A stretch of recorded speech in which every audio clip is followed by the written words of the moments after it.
Good evening, everyone. For those of you who are just tuning in, we're live here at Shaw TV, and this is Soul Work, and I'm your host, Jenny Cousins. And on tonight's show, we have the musician Prashant on. I love the name Prashant. It's got a good energy to it. Thank you. It means Prashant. It means very vast. Baba Haridas gave me that name, and he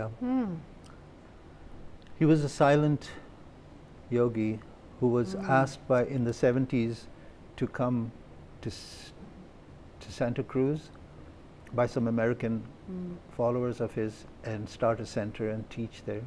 And throughout, now he's in his 90s, throughout his life he's been silent and just writes on a slate.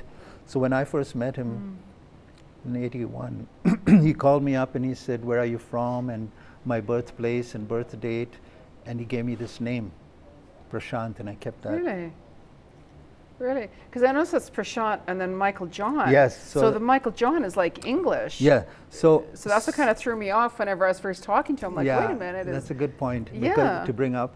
And that's because I was born into a Christian family. Yeah. And it's a minority in India. And I call it India because it was divided up and hacked up into India and Pakistan and this and that in 1948. I don't acknowledge that. I was very grateful and excited to hear some great guy say that he doesn't acknowledge it either. Why should we? It's someone else's demarcation. It's the Indian subcontinent. Anyway, what was I going to say? The Prashant and then the Michael John. Yeah. So he gave me that name according to what he saw there. Yeah. And he said that it means vast. Vast. Shant comes from peace, I think, and pra is more peace. So makes sense. But he called it vast. Okay. Maybe he meant vast peace or whatever. That makes sense. Something I should strive for. Yes. Well, I could see that. You just got to slow down. Yeah. And we have a caller as well that's going to talk to us. So I know they're going to ask you questions. Who knows, right? But just to let the caller, Karen, who's on right now, Karen, keep your TV on so you can hear me talking. Because normally I tell everybody to mute it while you're on TV, but we're having the technical issue. Hi, Karen. Can you hear me? Karen, and this is a technical with Mercury retrograde, because a lot of people mute the TV, and because I tell them mute your TV whenever you're calling in, but because of the technical issue, then they might not hear me. Karen, can you hear me? Hello? Probably not, unfortunately. So sorry about that, Calgary. We're having a little phone issue on tonight. So your name, the Michael John, though. Yeah. Oh, yeah. Oh, yes. That's what I was getting to. Yes. So I'm curious, we are a minority. I was born into a Christian. My grandfather probably converted. He was a doctor, but then, it was ruled by the British. That was British India. Oh, the Gandhi and everything. The way. First I thought, why are we Christians? I don't want to. I want to be who I really am. But then I realized that they converted because it was British rule. It was better.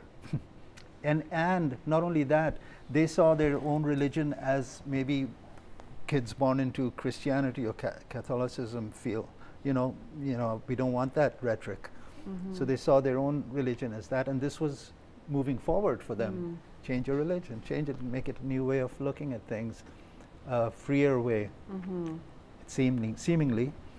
And so that's why my grandfather was a doctor, and he changed to Christianity. So his first name was John.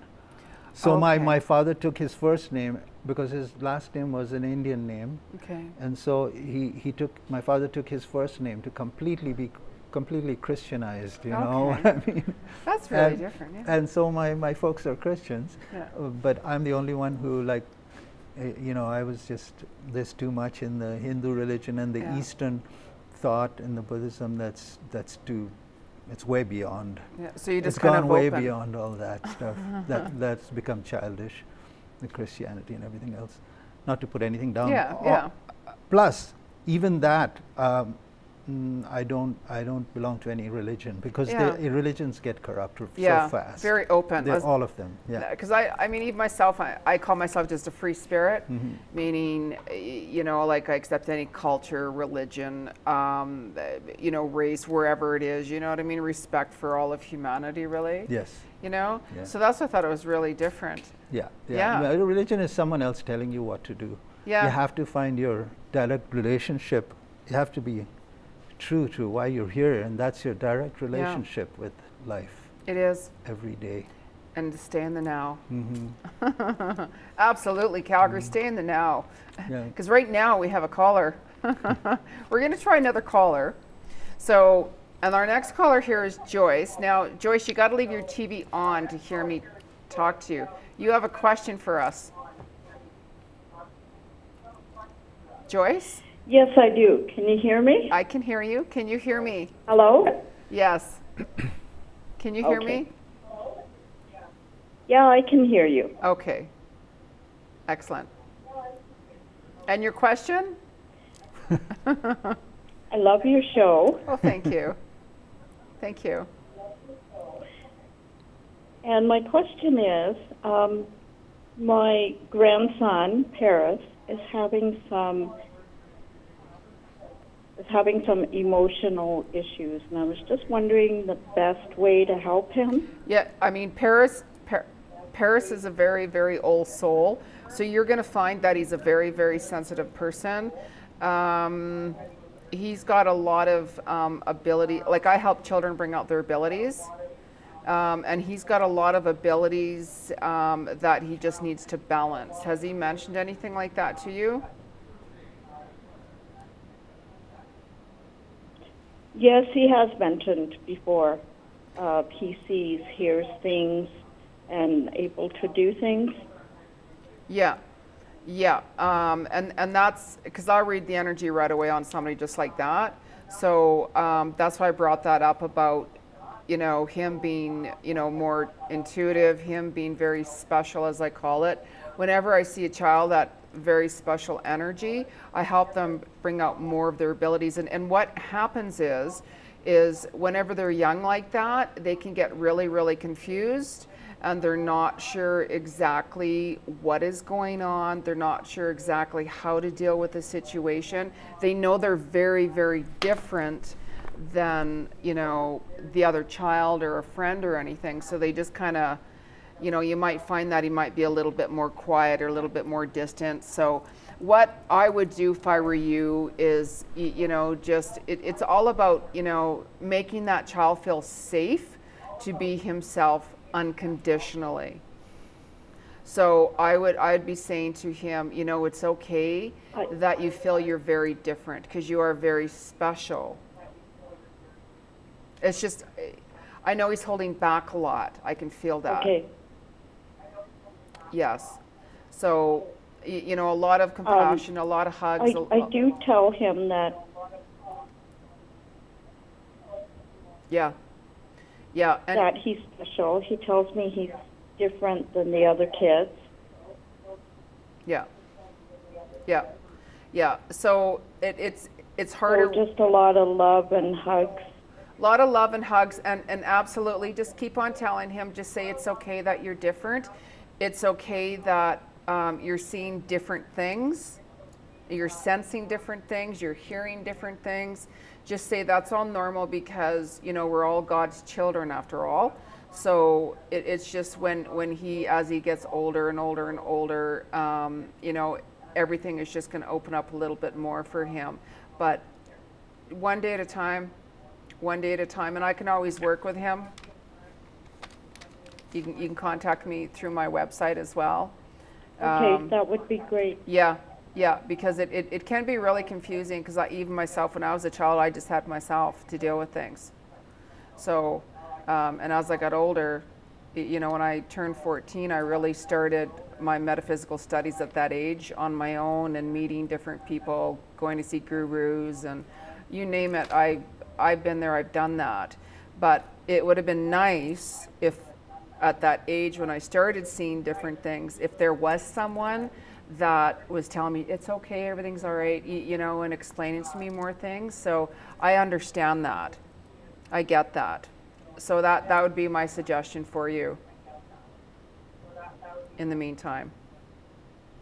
Okay, great. Yeah. Well, I'll get in touch with you and have him work with you. Yeah, that would be my suggestion.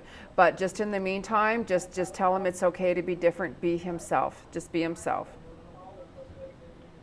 In the meantime. And thanks for calling in, Joyce. Okay. Yes, Thank thanks you very so much for much. calling in. You're very, very, very welcome. Very welcome. Yeah, it's just we're having troubles with the phone lines, as I say. So, yeah, I know that. I understand that with children, and that's why I work with kids, because of that reason. Because I knew what it was like to have nobody really, you know, that you can connect with or talk to, and you're like, you're different, and you had to keep it all inside, you know? So, yeah. And that's when they should have been listening to your music. Yeah. You know, because it does help them. It does help them, because I know, like, even with your music, I like your music, even your new stuff that you have coming out, I really like that. And just because I read the energy and the vibration of just like that, with music just goes right through me. And even different music and stuff like that, that can help people right away. It's like a meditation, even with you, because you teach. Music is very powerful that way, isn't it? Yeah, because you teach, you're doing workshop or something, aren't you? Yes. Yeah, can you share with us? Well, Yeah. right now, I haven't quite started, but I want to put it together. And I haven't made a date, but I've done a few sporadic ones, mantra and sound, doing both together. So that some of the traditional ideas, to explore them rather than just to, you know, say this is how it goes and so do it. Because the danger there is if I say, okay, your chakras are like this and like that, then you'll start to visualize that. It's better to leave an open space so that people can actually do the thing and see what they experience for themselves. Because the reality for each person is a little bit different. Yeah, it is. So you don't want the mind's a funny thing like that. The brain, it'll imagine something that it wants to, or that it thinks it should. Yeah. And that's the danger there. It is. So keeping it open, I think music, especially instrumental music and sounds, the key to it is how you listen. The whole key is how you listen, and that's where I put a lot of focus. And actually, when you actually make sounds, you chant and you make sounds and you observe them closely, then it's very experiential. It's not so much like telling you what this means and what that means. So it's very experiential that way. I use the traditional mantras, but I also use the modern ideas and the fruit of so much research of how sound actually operates in your body. So, for example, sweeping with the vowels. I can demonstrate that for you later. But how you sweep your body with the vowels right from the to the E. Exactly. Exactly. I know we could talk forever about it, but I'm actually already getting the wrap-up sign already. Oh, okay. Like already. It just flies by so quickly. Yes, yes. And anybody can go to your website and get more information about you anyways. And they should. They should do that. Yeah, please do. And there are many links to different places on my website for you to research. And thank you for coming on the show, Prashant. Thanks so much for having me, Jenny. You're very welcome. You're very welcome. And we're live here again next Wednesday night on Shaw TV. You can catch me on Facebook, Instagram, Twitter, and YouTube. Good night, everyone.